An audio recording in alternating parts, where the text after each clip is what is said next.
Kaya ngayong araw ating titingnan ang ika-4 na chapter ng Kagurabashi, at ito ay lumilitaw na action-packed na chapter, sapagkat ngayon sa unang pagkakataon makikita natin ang laban ni Chihiro sa isang sorcerer, at higit sa lahat ating malalaman din kung paano gumagana ang magic at kung saan nanggaling ang magic sa mundong ito.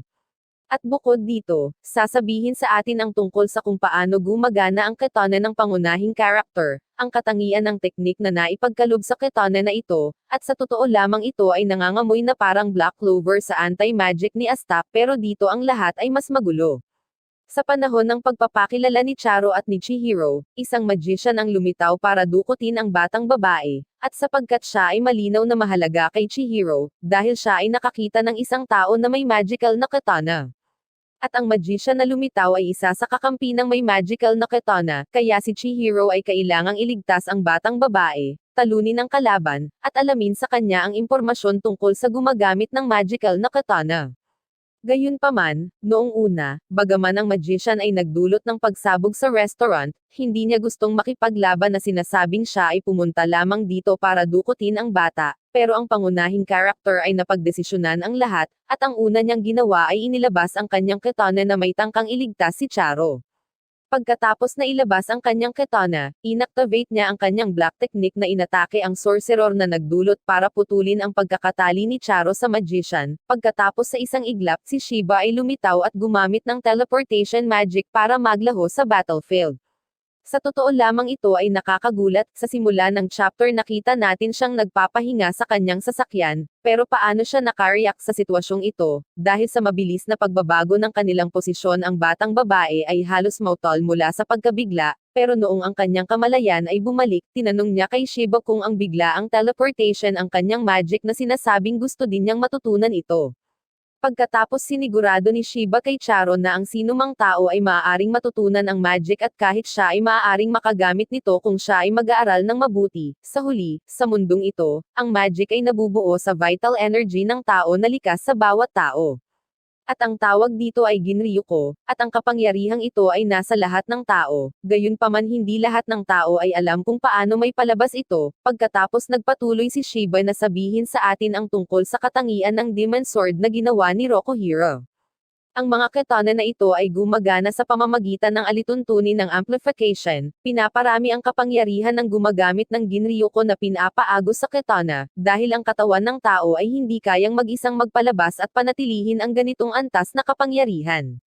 At kung ang nailagay na Ginryuko ay mapakawalan, ito ay gumagawa ng espesyal na anyo, ito ay depende sa uri ng magic na nailagay sa magical na katana, at mula dito, ang Ginryuko ay walang iba kundi ang pagsasama ng kapangyarihan lampas sa kakayahan ng tao. Sa pagtatanghal kung paano ginawa ni Chihiro ang black technique na may kakayahang magpadala ng slash ng walang kahirap-hirap kahit na hindi siya lumalapit sa target, sa sandaling nakita ng sorcerer na ang kanyang kalaban ay isa pang gumagamit ng magical na katana, napagtanto niya na siya ay walang pag-asa na gumawa ng kasunduan sa kanya.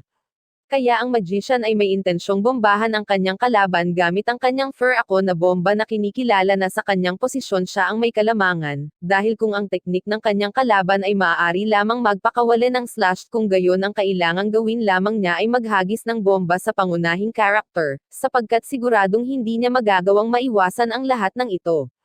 Sa parehong oras ang villain ay sinubukang maglagay ng pressure sa batang babae na sinasabing kung siya ay hindi lalabas, at kung siya ay magpapatuloy na humingi ng tulong mula sa ibang tao, ito lamang ay magpapadami ng numero ng mga taong mamamatay na sumusubok na magprotekta sa kanya. Ayon sa villain ito lamang ay walang kabuluhan kagaya ng kanyang ina na namatay dahil sa pagprotekta sa kanya, at sapagkat siya ay nagpapatuloy na umasa sa tulong ng ibang tao, ang kamatayan ng lalaking ito ay dahil sa kanya. Sa oras na ito, ang sorcerer ay nagpakawalan ng maraming bomba na may intensyong tapusin ang pangunahing karakter, dahil sa mga atake ng magician makikita natin ang mga gusaling nawawasak dahil sa mga bomba ng kalaban. Gayunpaman, ginamit ni Chihiro ang red technique, at mahusay nitong ma-neutralize ang sumasabog na magic ng kalaban na diretso sa kanyang direksyon. Pagkatapos, walang sinayang na oras si Chihiro, dahil ang kalaban ay hindi gustong gumawa ng kontak sa kanya siya ay tumalon gamit ang black technique at pagkatapos inatake niya ang kanyang kalaban gamit ang isang malakas na slash attack. Sa sandaling ito ang sorcerer ay nagsimulang matakot dahil ito ay lumilitaw na ang kanyang kalaban ay hindi ginamit ang kanyang tunay na lakas kaya ito ay nangangahulugan na ang pagpapatagal ng laban sa kanya ay hindi isang opsyon, kaya siya ay nagdesisyon na triplehin ang kanyang atake sa pamamagitan ng paghagis ng maliliit na bomba sa kanya. Ito ay pumuwersa kay Chihiro na iwasan ang mga ito eksakto sa direksyon ng gusto ng kalaban. At pagkatapos sa sandaling ang magician ay nasa likod ni Chihiro, mabilis niyang tinalian si Chihiro pagkatapos mabilis siyang gumawa ng fur ako na bomba na may intensyong tapusin si Chihiro. Gayunpaman, si Chihiro na hinawakan ang kanyang katana ay itinutok sa kanyang kalaban na inactivate ang red fur ako technique na dinidirekta ang buong pagsabog patungo sa kanyang kalaban. Sa sandaling ito noong ang pangunahing character ay nagawang ma-neutralize ang bombang magic ng kalaban sa tulong ng red technique, hindi niya ito winasak pero na-absorb niya ito at saka itinuon ang lakas nito sa kanyang kalaban. Ang katangian ng teknik na ito ang nagbigay daan para si Chihiro ay manalo sa laban na ito, at sapagkat si Charo ay ligtas, ito ang magandang pagkakataon para pigain sa kalaban ang impormasyon tungkol sa ikalawang magical katana na ang tawag ay Kuregumo o Cloud Piercer. Katapusan ng chapter. Sa chapter na ito, ang Kagurabashi ay nasa kanyang prime, binusog tayo sa laban sa pagitan ng sorcerer at swordman, at sinasabi din sa atin kung paano gumagana ang magic sa mundong ito, at kung ano ang abilidad ng katana ni Chihiro.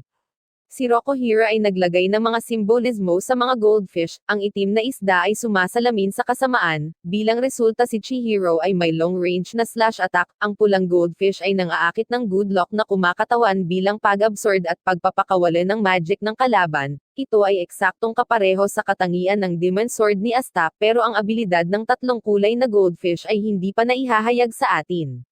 Pero ang katana ni Chihiro ay may pangalang Abyssal Skies ay may nakakamanghang katangian, sapagkat ito ay may parehong pang-ataking teknik at ito ay maaaring dumipinsa at mag-counter-attack. Ano sa tingin ninyo ang katangian ng goldfish na may tatlong kulay sa katana ni Chihiro? Mula sa chapter na ito din ay naging malinaw kung bakit ang mga Mystic Sword ay importante sa mga villain, at sa mga Yakuza sa pangkalahatan, sapagkat kung ang isang tao ay hindi magawang may palabas ang kanyang Ginryuko sa tulong ng witchcraft, kung gayon sa tulong ng mga katana ni Rokohira ito ay magiging mas madali para sa kanila, at ang mga Mystic Sword din ay nagpapataas ng enerhiya sa mga gumagamit. At ngayon ang pangunahing character ay may hostage at isang partikular na tao na nakakita ng isang katana na may lumalabas na ulap, kaya ang mga bagay ay nagiging mas interesante habang ang kwento ay nagpapatuloy, kaya dito natin tatapusin ang video na ito. Kung nagustuhan mo ito ay huwag kakalimutang mag-iwan ng like, at mag-subscribe sa channel para sa iba pang anime content. Maraming salamat sa panunood at magkita-kita tayo sa susunod kong video. Hanggang sa muli!